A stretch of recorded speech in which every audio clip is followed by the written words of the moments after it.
El 8 de agosto se celebró el Día Internacional del Orgasmo Femenino. Y esto debido o gracias a un concejal de una ciudad brasileña que posterior a encuestas, darse cuenta que muchas mujeres de esta ciudad no alcanzaban el orgasmo, por lo que lo veía como un problema de salud pública. Entonces postula este día para hablar del tema, para informarse del tema, para darle la importancia que tiene, ya que, bueno, se ha visto que la sexualidad femenina se ha visto reprimida durante mucho tiempo. De hecho, a mediados del siglo XIX, el orgasmo femenino o el placer femenino era visto como algo raro o extraño.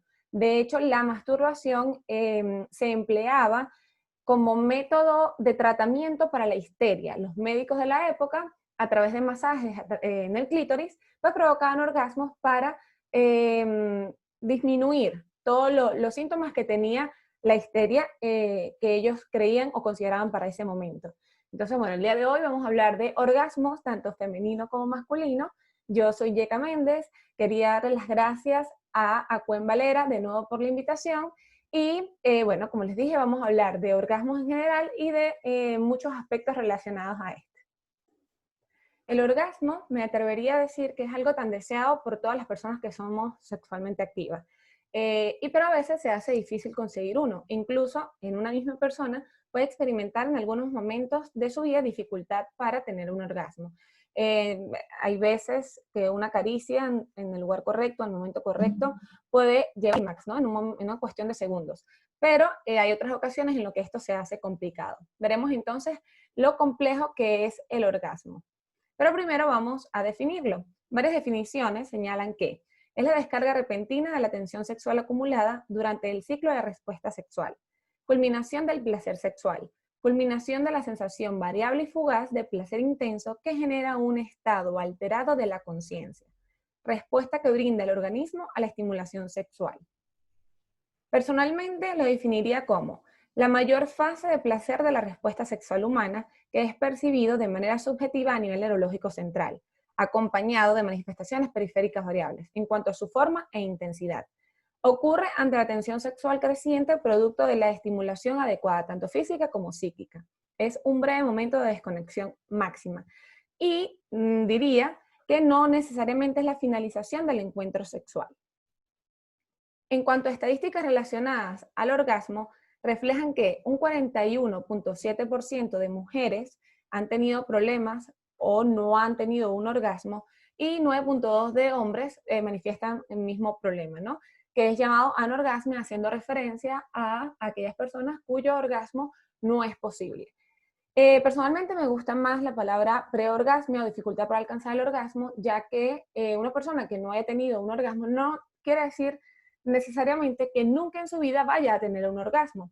Por ende, pues bueno, en vez de anorgasmia, prefiero lo que es preorgasmia o dificultad para alcanzar el orgasmo, pero bueno, creo que es una cuestión de semántica.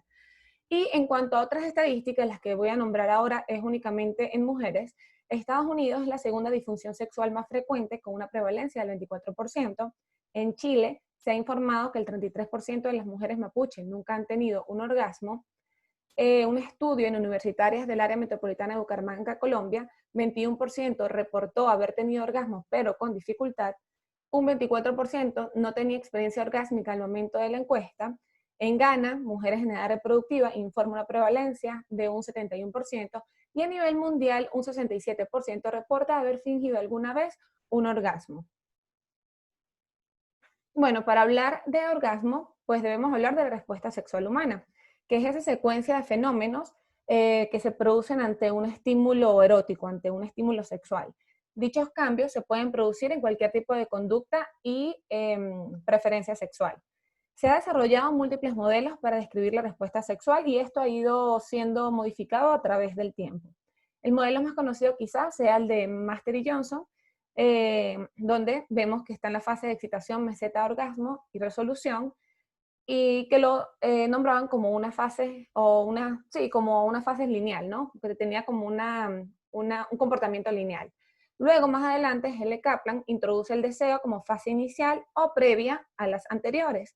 Y bueno, ya aquí se reflejan los componentes psicológicos, emocionales y cognitivos que tiene un encuentro sexual o respuesta sexual.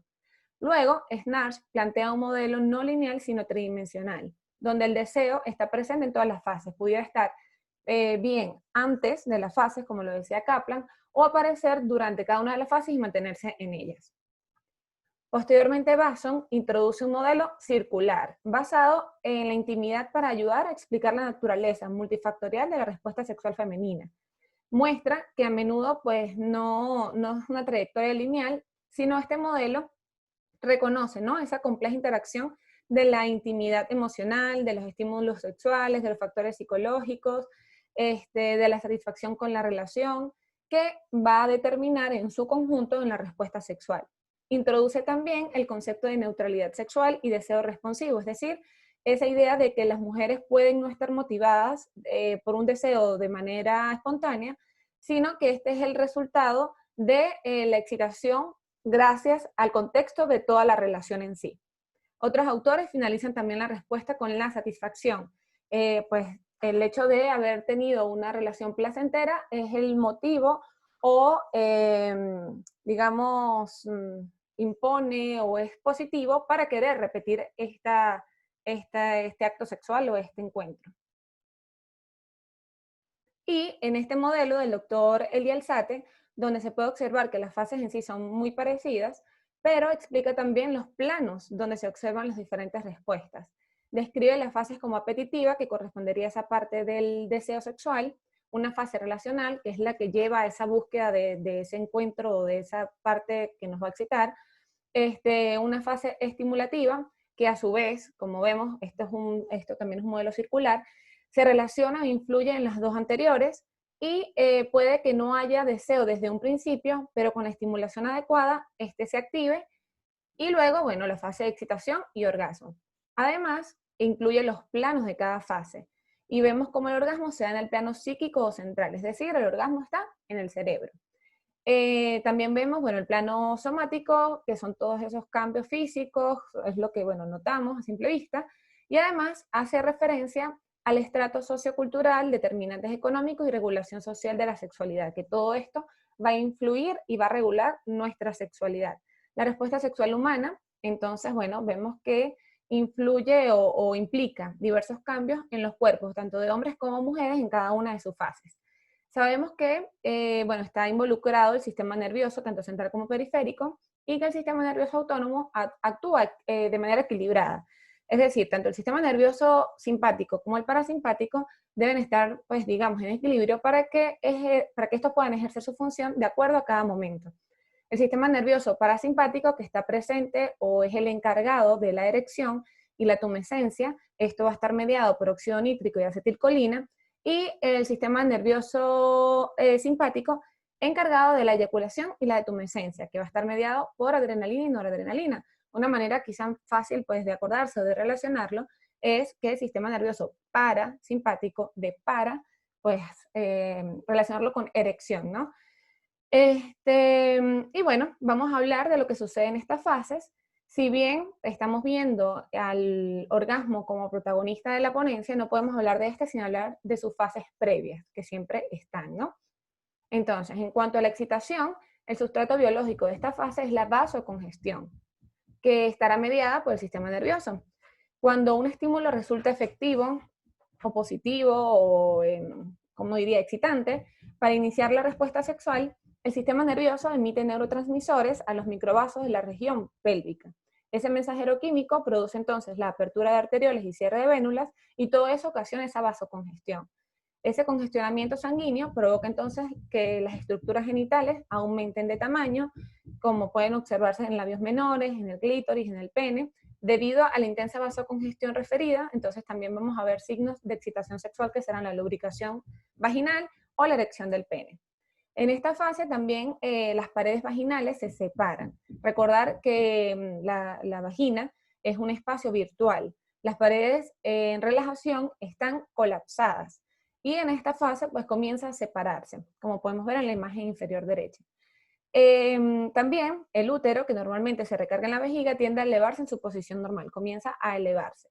En el varón, aparte de la erección peniana, los testículos se aproximan al periné debido a la acción del cremaster, ¿no?, que está localizado en el escroto y que también realiza esta acción, pues también la podemos ver cuando hay un clima muy frío o muy cálido, que también el cremaster hace esta función, o bueno, ante una reacción de miedo también se puede ver. Pero bueno, en este caso vamos a ver esa acción debido a la excitación. Tanto para el hombre como para la mujer se observa entonces un aumento del ritmo cardíaco y de la presión arterial. Igualmente, ese ligero enrojecimiento de las zonas del cuerpo, también puede haber un enrojecimiento de manera general, un rubor sexual, y durante esta fase también se observan los pezones erectos, esto tanto para hombres como para mujeres. En cuanto a la meseta, esta fase se caracteriza pues, por lo que ya dijimos, aumenta, ¿no? Los cambios antes descritos pues, alcanzan su máximo.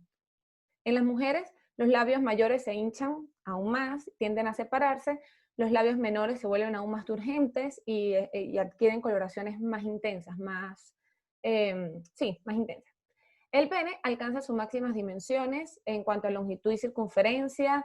Es posible, ya incluso, bueno, desde la excitación, que se pueda observar a través de la uretra la salida de pequeñas gotas de un líquido transparente que proviene de las glándulas de Cooper o glándulas bulbouretrales. La función de este líquido, que sea el líquido preseminal, es alcalinizar la uretra para impedir que el espermatozoide al paso de la misma pues sufra algún daño, ¿no? Los testículos pueden estar pegados al periné, aunque si la meseta dura o se prolonga mucho, estos pueden descender y volver a subir y van en este movimiento. Los ritmos cardíacos y respiratorios aumentan mucho más, el rubor sexual se extiende, hay muchísima más tensión muscular, y bueno, la duración de la meseta pues es muy variable y va a depender de varios factores. Hasta el momento del orgasmo. En esta fase pues, se caracteriza por dos elementos diferenciados. Uno es las contracciones musculares y dos, la sensación subjetiva de placer. Al mismo tiempo en que suceden esas contracciones involuntarias de la musculatura pélvica que provoca que el individuo tenga esas sensaciones que varía pues, de acuerdo a su experiencia, la mujer presenta una serie de contracciones en la parte más externa de la vagina y tiene lo mismo, ¿no? Que decíamos, sensaciones placenteras. En esta fase puede tenerse la sensación de que se pierde o que hay, sí, una falsa percepción del tiempo, se pierde en ese momento. Hay mujeres incluso que relatan que las sensaciones llegan a ser tan intensas que es como inician en clítoris y estas son ondas que se expanden a través de todo el organismo. El hombre también tiene contracciones involuntarias, sobre todo en la base del pene, y en la mayoría de los hombres pues vamos a evidenciar lo que es la eyaculación, la expulsión del semen a través de la uretra, que ocurre durante el orgasmo, pero, o sea, no necesariamente. Estos dos fenómenos son distintos. Puede que haya orgasmo sin eyaculación y eyaculación sin orgasmo. Y bueno, al igual que en la mujer, tanto hombre como mujer, pues estas sensaciones placenteras, por definición, son subjetivas, por lo tanto, pues son únicas y personales. Luego pasamos a la etapa o la parte de la resolución. Recordemos que el orgasmo lo que dura son cuestiones de segundos. En esta fase los cambios ocurridos, que ya habíamos hablado antes, pues remiten. Se pierde la erección del pene y los testículos retornan a su posición original y se describe como esa sensación de plenitud, de relajación posorgasmo. En las mujeres los labios, tanto mayores como menores, recobran su tamaño, el clítoris también recobra su posición inicial, al igual que el útero. Recordar además que el clítoris no es lo único, o digamos que no está compuesto por el glande, que es lo único que logramos ver o que se ve de manera externa, sino que tiene toda una estructura interna y todo eso igual se hincha y al momento de la resolución pues vuelve a su tamaño original o inicial, mejor dicho. Y bueno, con respecto al hombre, señalar que el tiempo requerido para que el pene pierda la erección va a estar relacionado generalmente con la duración de la meseta. Entre más dura la meseta, más tiempo tardará el pene erecto en volver después del orgasmo y viceversa.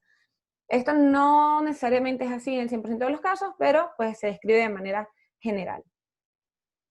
Y el periodo refractario, que es un periodo bueno, que describía Master y Johnson, que señalaban que era, que era una fase parte de la resolución y lo describen como única y exclusivo de hombres. Aunque hay otros autores que afirman que durante este lapso también hay mujeres que pueden presentar estas mismas sensaciones y necesitan este periodo refractario. ya que pues se habla de manera general que la mujer tiene esta diferencia de que si desea y está dispuesta puede tener múltiples orgasmos, pero que, bueno, hay mujeres que también, digamos, necesitan este periodo refractario y que no pudieran tener un orgasmo tras otro en ese mismo momento del sexo, en ese encuentro. La duración de este periodo refractario suele aumentar conforme pues, el hombre envejece. En cuanto a la participación neuroquímica de la respuesta sexual humana, pues veremos que existen diversas reacciones mediadas por neurotransmisores en toda la respuesta sexual. Y bueno, vamos a ir observando que cada vez es más y más complejo lo que resulta pues este pequeño momento de placer.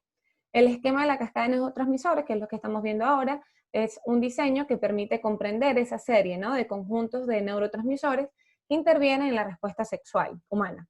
Y el objetivo pues, es mostrar la actividad bioquímica cerebral y periférica, supra e infraespinal, en la que intervienen los diversos neurotransmisores en los órganos blancos, en todas las fases, el deseo, excitación, orgasmo, respuesta sexual humana. Que como habíamos dicho, estas fases inicialmente fueron propuestas por Master y Johnson, pero en aquel momento pues no conocían, no tenían cómo medir todos estos cambios bioquímicos, solamente se enfocaron o solamente describieron los cambios medibles, es decir, los cambios físicos. Este esquema es válido o aplicable para ambos sexos y podemos ver entonces que la cascada de neurotransmisores se inicia en el cerebro supraespinal, en la fase del deseo y en el sistema nervioso central, y el sistema nervioso periférico y los genitales infraespinal en la fase de excitación y de orgasmo.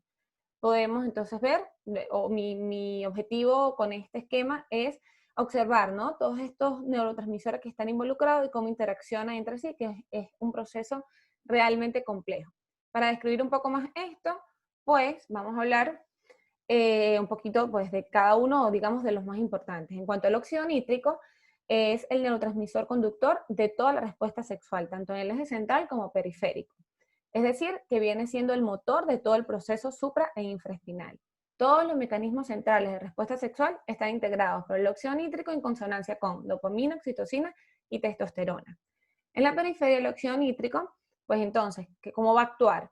Va a activar la guanilciclasa. De esta manera, pues cataliza el GTP en MP cíclico y así provoca una desensibilización de la célula al calcio, es decir, va sacando calcio de la célula.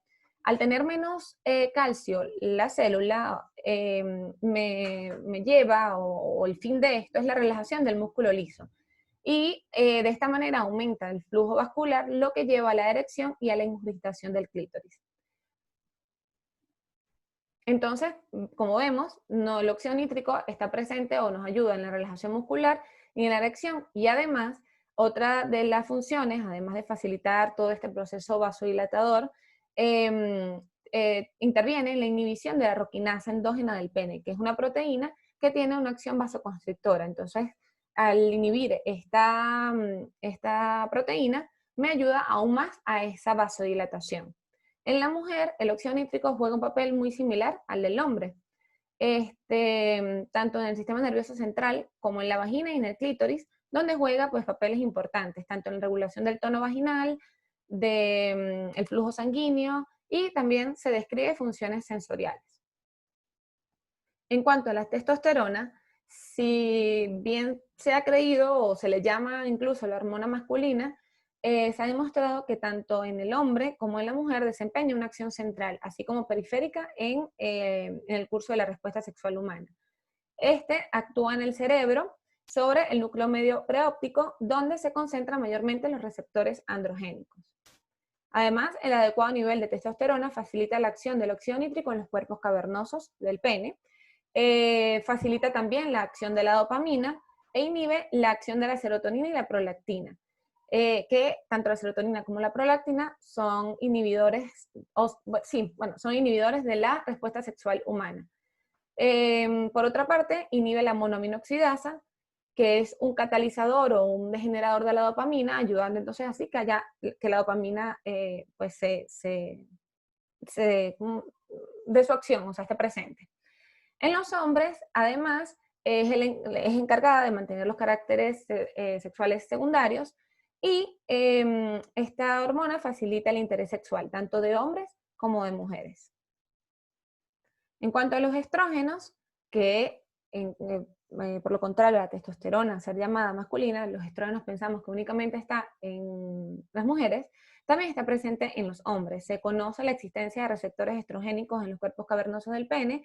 Los estrógenos modulan el flujo sanguíneo vaginal al regular la actividad neuronal y endotelial del óxido nítrico y el péptido intestinal vasoactivo en la vagina. Además tiene un papel nutritivo de la vagina, la preservación de la elasticidad, el pH y demás caracteres vitales del órgano es gracias a esto, por lo que observamos entonces mujeres de avanzada edad con la menopausia que los estrógenos van decayendo, como dicho órgano, bueno, como los órganos genitales van cambiando, ¿no? Van teniendo estas manifestaciones de muy marcadas en vagina en cuanto a cambio de elasticidad y en cambio de lubricación y todo esto. Cuanto a la acción del estrógeno y la testosterona sobre la vagina, ellos difieren, ¿no? Pero se cree que tiene una acción coordinada, ya que el estrógeno participa en el grosor del epitelio y la testosterona tiene beneficios o tiene acción sobre la capa muscular. En cuanto a la dopamina, tiene diversas funciones, muchas, esto según el punto de acción.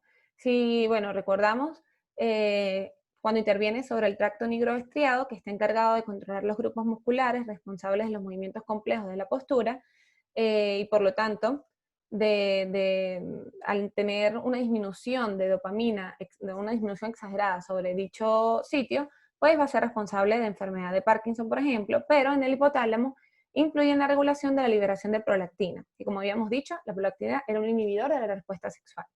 En cuanto a la respuesta sexual, la dopamina actúa en el núcleo paraventricular. La dopamina, además, aumenta la producción de óxido nítrico, que a su vez aumenta la producción de dopamina, es decir, como que ella misma se regula.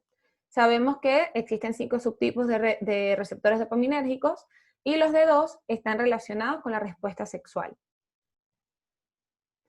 Además, ejerce acción sobre el centro de recompensa cerebral, esto es muy importante, lo que nos incita a repetir esos actos que nos han parecido placenteros, no es únicamente el sexo o la respuesta sexual en general, sino todas esas actividades que nos parezca placentera. El cerebro se inunda de dopamina y es esa sensación de querer repetir esta actividad gracias a esa sensación tan placentera que se tiene. Este efecto, bueno, de dopamina se da a nivel central, a nivel cerebral. La oxitocina, bueno, facilita la atracción, es llamada, bueno, hormona del amor, hormona del apego, también la sensación táctil, las caricias y aumenta la sensibilidad genital al tiempo que hace decrecer la función cognitiva. Ejerce control cardiovascular, modulando las respuestas taquicárdicas, tiene propiedades mitogénicas en las células endoteliales e influye en las contracciones uterinas. Por otra parte, la norepinefrina central y la feniletilamina tienen acción coordinada en el momento de la atracción erótica, ¿no? Es llamada la hormona del amor, aparece en cantidades significativas en el cerebro mediante estas circunstancias de atracción por otra persona, tanto la feniletilamina como la oxitocina, como que le echamos la culpa en esos procesos de apego, de enamoramiento en fases iniciales. Y la norepinefrina central, que es un neurotransmisor cerebral que regula el humor, el despertar, y va a tener una intervención en la memoria, además que se encuentra durante el orgasmo en la sangre periférica. La serotonina, pues es conocida como la hormona de la felicidad, tiene un efecto favorable sobre el humor y los estados de ánimo, razón por la que en periodos de depresión se emplean los inhibidores de recaptación de serotonina. Se considera que en la respuesta sexual tiene una función inhibidora. Esto, bueno, también va a depender de los receptores en los receptores en los que influye. Por una parte, o su mayor parte, es inhibitoria de la conducta sexual, la respuesta sexual. En cuanto a los mecanismos cerebrales, pues sabemos que el órgano más importante a la hora de una relación sexual va a ser el cerebro, y las estructuras cerebrales más relacionadas con la actividad sexual, así como otras conductas apetitivas, se puede nombrar el juego, por ejemplo, se encuentran localizadas en la región hipotalámica y otras áreas límbicas. El sistema límbico, la región más primitiva del cerebro, es responsable, ¿no?, de los impulsos físicos y los elementos del procesamiento emocional, se activa durante el sexo, mientras que otras partes de la corteza cerebral, donde se da el razonamiento superior, se cierran. La amígdala cerebral, por su parte, encargada de regular las emociones, se desactiva. El núcleo accumbens, quien tiene el control de la liberación de dopamina, que está relacionado con la recompensa, como habíamos dicho, se activa y a su vez da la orden al área tegmental ventral para la liberación de la dopamina, creando así pues esta sensación placentera. La hipófisis, con la liberación de endorfinas, que ya sabemos que son opioides endógenos, que tiene una función además analgésico de manera natural, también con la liberación de oxitocina y vasopresina. Podemos ver entonces lo que les decía al inicio, ¿no?, que es realmente complejo todo el proceso que lleva y que está relacionado con el orgasmo. Y esto viéndolo de verdad de una manera resumida. Ahora, una pues, de las dudas con respecto o en cuanto a los orgasmos es qué tipos o cuántos tipos de orgasmos hay. Y existe la idea que existen varios tipos de orgasmos. Freud creía que existían dos. Uno que se daba a través del clítoris y el otro que se daba a nivel de vagina.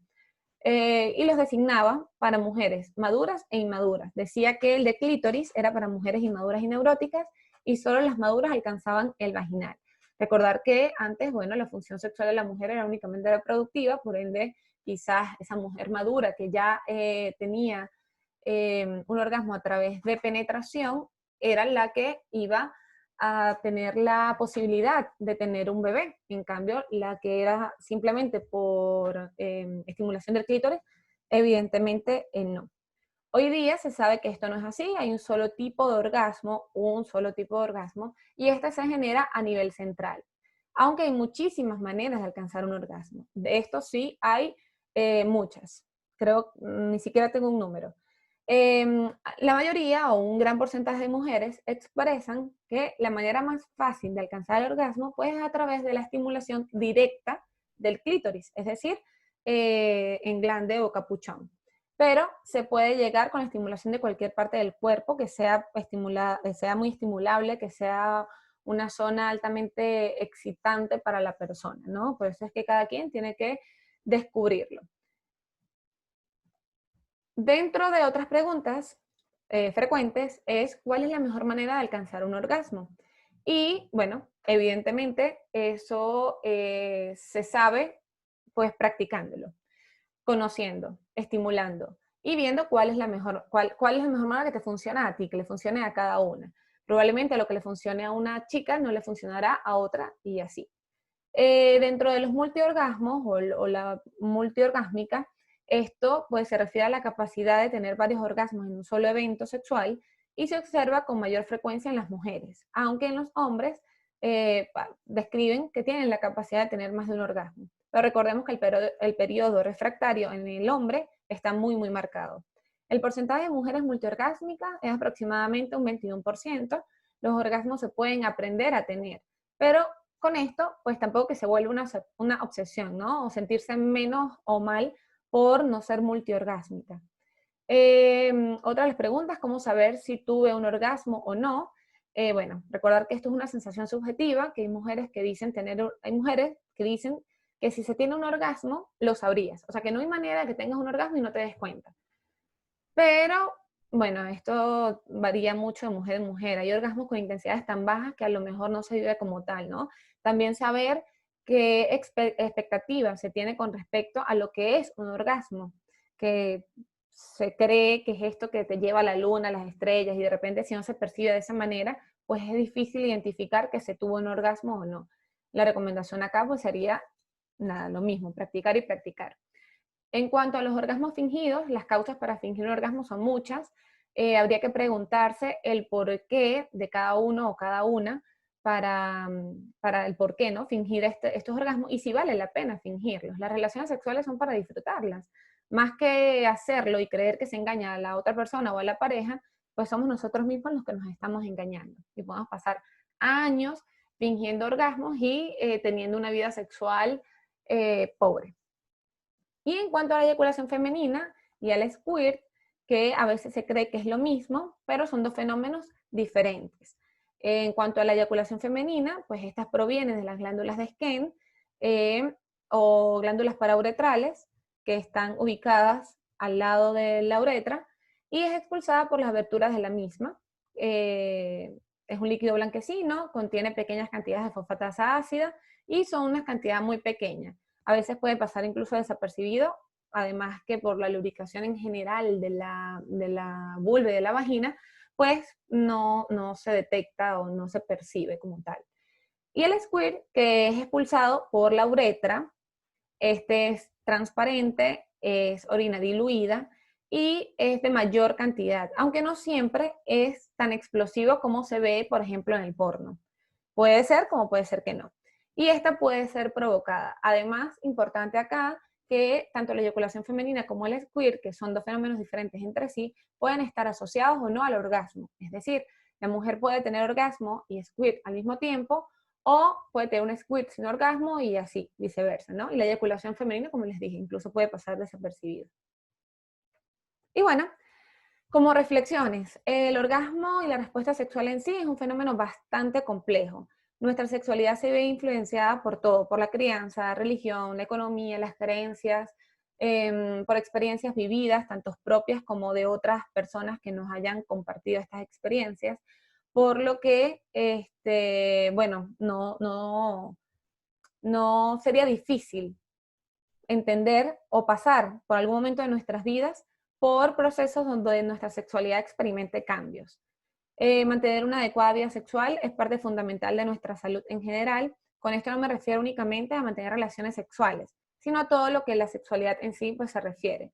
En cuanto a los beneficios del orgasmo, que no los quise colocar en la ponencia como tal, porque ya lo habíamos nombrado en la ponencia de masturbación, pero son los mismos, ¿no? Conocernos, explorarnos, aprender qué nos gusta y qué no, esa seguridad en sí mismos, disfrutar de las relaciones sexuales compartidas, esa sin necesidad de fingir, nos hace conscientes de la responsabilidad que tenemos de nuestro placer, sin esperar que sea la otra persona que venga a darme placer, sino yo responsablemente sé que me gusta, que quiero, como lo quiero y lo comparto con otra persona si así lo deseo. Ampliar la plataforma orgásmica, un analgésico natural, por las endorfinas que ya habíamos hablado, se reduce el estrés, mejora el estado de ánimo, mejora el sueño, refuerza el sistema cardiovascular, tonifica el suelo pélvico, además me mantiene activa, ¿no? Ese deseo sexual. Es importante recalcar que el orgasmo no debe ser visto como la meta final o como la única meta, de hecho. Se dará como consecuencia, ¿no? Consecuencia de todas esas reacciones previas en las cuales se obtiene también mucho placer, se conecta con la pareja o bueno, consigo mismo si es el caso, y que puede incluso no estar presente el orgasmo y de igual forma haber sido un encuentro sexual muy placentero. Todas las fases se disfrutan, todas las fases tienen como, digamos, su encanto y bueno, si se llega al orgasmo, genial, y si no, pues disfrutar también de esta parte, ¿no? Y seguir practicando. Como siempre digo, pues debemos cuestionarnos las creencias que nos estén limitando a la hora de disfrutar nuestra sexualidad, hacer una valoración de cómo nos sentimos al respecto, si hay dudas, si hay disconfort, si hay molestia, si hay miedo, si hay inseguridades, si hay disfunciones, bueno, buscar ayuda si no sabemos cómo, cómo solventarlo solos. Bueno, muchísimas gracias por su atención.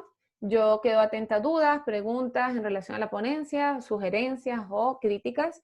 Y bueno, nada, hermoso día.